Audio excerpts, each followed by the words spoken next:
Hello everyone, welcome to my YouTube channel story time with Riya. आज की कहानी काफ़ी ही इंटरेस्टिंग और सस्पेंस से भरी है, तो जुड़े रहिए मुझसे इस कहानी के राज को जानने के लिए।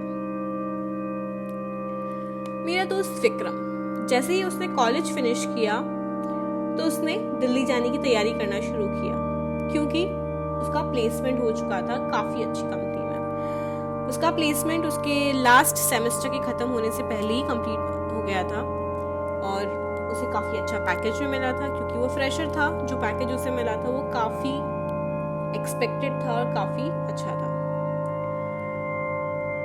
अपनी फैमिली को फाइनली गुड बाय कहने के बाद जब विक्रम दिल्ली पहुंचा उसने कुछ दिन तो होटल में बताया, क्योंकि वो अपने लिए एक अच्छा फ्लैट लेना चाहता था वहाँ पे रेंट पे। उसने फ्लैट ढूंढना शुरू किया और कुछ दिनों की मशक्क़त के बाद फाइनली उसे अपना मनचाहा फ्लैट मिल गया। ये एक 1 BHK था जो कि फुली फर्निश्ड था, जिसमें सब तरह की सुख सुविधाएं थी। तो वो वहाँ पे इमीडिएटली शिफ्ट हो गया। कुछ दिन शांति से निकले, उसने ऑफिस जाना भी शुरू कर दिया। एक दिन जब रात को वो ऑफिस से आने के बाद अपने ऑफिस के काम में ही लगा था, किसी ने उसके दरवाजे पर नॉक किया।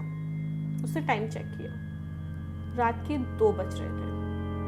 उसने सोचा इस टाइम पे कौन आ सकता है, तो उसने अपने की होल से बाहर झांक के देखा, बाहर कोई भी नहीं था। तो उसने कहा किसी ने मेरी लाइट जली हुई दिखी होगी कमरे की, तो मेरे साथ मजाक कर रहा होगा। वो फिर से अपना काम खत्म करने लगा और काम खत्म करके जैसे ही वो सोने गया, कुछ देर बीती, फिर से किसी ने दरवाजे पर दस्तक दी। अब उसे गुस्सा आया, कौन है इस समय, क्यों परेशान कर रहे हो, ये कहते हुए उसने एकदम से दरवाजा खोल दिया। बाहर कोई नहीं था, बाहर एकदम अंधेरा था। तो उसने सोचा पता नहीं कौन होगा। वो अंदर गया, उसने अपने ईयरफोन्स लगाए और वो सो गया। दूसरे दिन जब वो उठा और वो ऑफिस के लिए निकला तो लिफ्ट में उसे अपना पड़ोसी मिला। उसने उसे हेलो किया और पूछा क्या इस फ्लोर पे बिल्डिंग की कोई मस्ती करने वाला बच्चा रहता है क्या? तो उसके पड़ोसी ने जवाब दिया नहीं, पर आप ऐसा क्यों पूछ रहे हो? तो उसने कल रात का पूरा वाकया उन्हें सुनाया। तो उसका पड़ोसी उसे काफी अजीब तरीके से घूरने लगा। उसने कहा क्या हुआ? पड़ोसी ने जवाब दिया आज के बाद कोई भी अगर तुम्हारे दरवाजे पर नॉक करेगा तो तुम दरवाजा नहीं खोलोगे, किसी भी कीमत पे नहीं। विक्रम ने सोचा मैंने इसको अपनी प्रॉब्लम बताई, मुझे सोल्यूशन देने के बजाय मुझे इतनी अजीब सी वार्निंग क्यों दे रहा है। ठीक है। नेक्स्ट फ्लोर पर वो पड़ोसी उतर गया और रोहित अपने ऑफिस चला गया। कुछ दिनों बाद जब विक्रम ऑफिस से फिर वापस घर आया कि काफी देर हो चुकी है, तो सबने डिनर फिनिश किया और सोचा चलो आज छत पे घूमने चलते हैं। जब वो छत पे घूम रहा था तो उसने देखा कि एक औरत सामने वाले घर में छत की बिल्कुल रेलिंग पर। विक्रम एकदम से परेशान हो गया, उसने जोर जोर से चिल्लाना शुरू किया ताकि वो उसे रोक सके। इससे पहले कि कोई उसकी आवाज सुनता और कोई आ पाता या विक्रम उसे बचा पाता, उस औरत ने छत से छलांग लगा दी। उस औरत ने लाल कलर की साड़ी पहन रखी थी।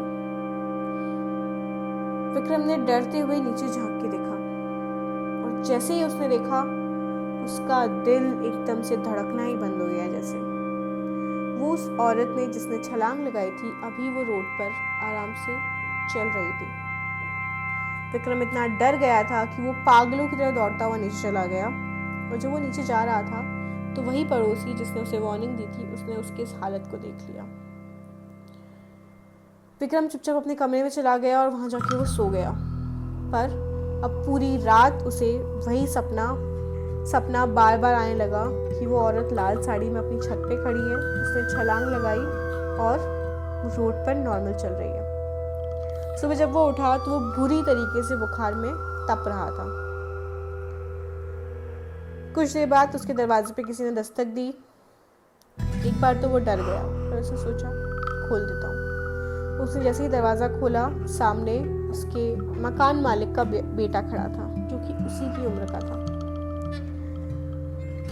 विक्रम ने उसे देखा और चैन की सांस ली और उसे अंदर बुलाया। जैसे ही मकान मालिक का बेटा बैठा, उसने बताया कि उसके पड़ोसी ने उसे कॉल करके सब कुछ बता दिया है, इसीलिए वो आया यहाँ। विक्रम ने कहा, पता नहीं मेरे साथ क्या हो रहा है, मुझे बहुत अजीब अजीब चीज़ें दिख रही हैं। मकान मालिक के बेटे ने जवाब दिया, तुम्हारे साथ जो हो रहा है वो काफ़ी लोगों के साथ हुआ है। सामने वाले घर में एक औरत रहती थी अपने पति के साथ।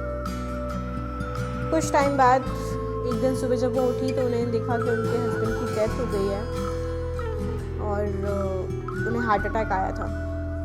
वो बुरी तरीके से टूट गई, बट उन्होंने किसी तरह खुद को संभाला और क्योंकि वो ऑफिस जाती थी और वो अकेली रहती थी, तो उन्होंने अपने घर की फर्स्ट फ्लोर कुछ लड़कों को किराए पे दे दी थी। वो लड़के कॉलेज जाने वाले लड़के थे, पढ़ने वाले लड़के थे। कुछ दिन सब कुछ ठीक चला, लेकिन एक दिन वो औरत अचानक से गायब हो गई। और जब सबने उन लड़कों से पूछा तो उन्होंने कहा उन्हें नहीं पता है। कुछ दिन बाद वो लड़के भी घर छोड़ के चले गए, तब से ये घर खाली पड़ा है। लेकिन अब कोई भी इस पूरी कॉलोनी में जब भी किराए पर आता है तो उससे वो औरत दिखना शुरू हो जाती है, इसका किसी को कुछ नहीं। विक्रम एकदम से परेशान हो गया और गुस्से से आग बबूला हो गया। उसने चिल्लाया और कहा, तुम ये मुझे पहले नहीं बता सकते थे, मैं ये फ्लैट कभी खरीदता ही नहीं। अच्छा, तभी तुमने ये फ्लैट मुझे इतने कम पैसों में दिया है, क्योंकि तुम्हारा फ्लैट तो कोई ले नहीं रहा होगा। मकान मालिक के बेटे ने विक्रम को काफ़ी समझाया। उसके बाद विक्रम उस पड़ोसी के पास गया। उसकी पड़ोसी ने भी बोला कि हाँ, मुझे भी ये सब चीज़ें दिखती हैं, पर मैं चीज़ों का काफ़ी ध्यान रखता हूँ अब। विक्रम फिर से अपने कमरे में आया और उसे अब पता था कि उसे अब क्या करना है। उसने किसी को फ़ोन लगाया। उसने अपने बेस्ट फ्रेंड मोहित को फ़ोन किया। मोहित जो कि पैरानॉर्मल एक्सपर्ट था, उसने काफ़ी इस तरह की गुत्थियाँ सुलझाई थी। मोहित ने कहा कि ठीक है, हम पास के कैफ़े में मिलते हैं और बता मुझे क्या हुआ। दोनों पास के कैफ़े में मिले और विक्रम ने मोहित को सारी बात बताई। मोहित ने कहा, चलो आज रात को मैं तुम्हारे घर आता हूँ। मोहित जब विक्रम के घर आया तो उन दोनों ने ये डिसाइड किया कि वो उस घर में जाएंगे। मोहित और विक्रम जैसे ही उस घर में घुसे, मोहित को यकीन हो गया था कि उस घर में कुछ तो गड़बड़ है।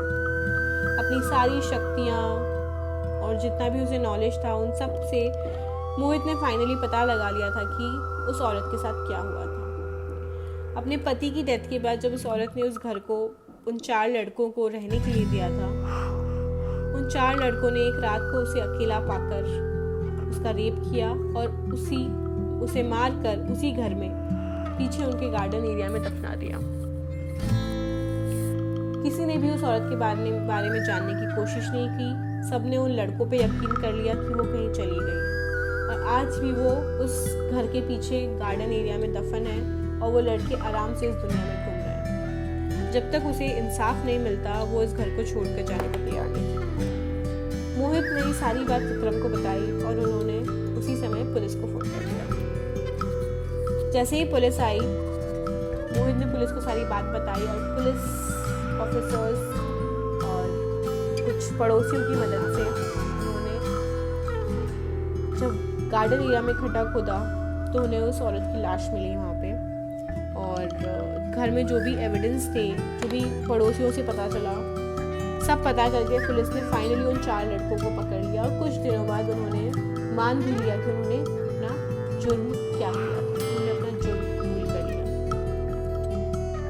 बस उस दिन के बाद जब उस औरत को इंसाफ मिल गया तो उस कॉलोनी में किसी ने उस रेड साड़ी वाली औरत को नहीं देखा।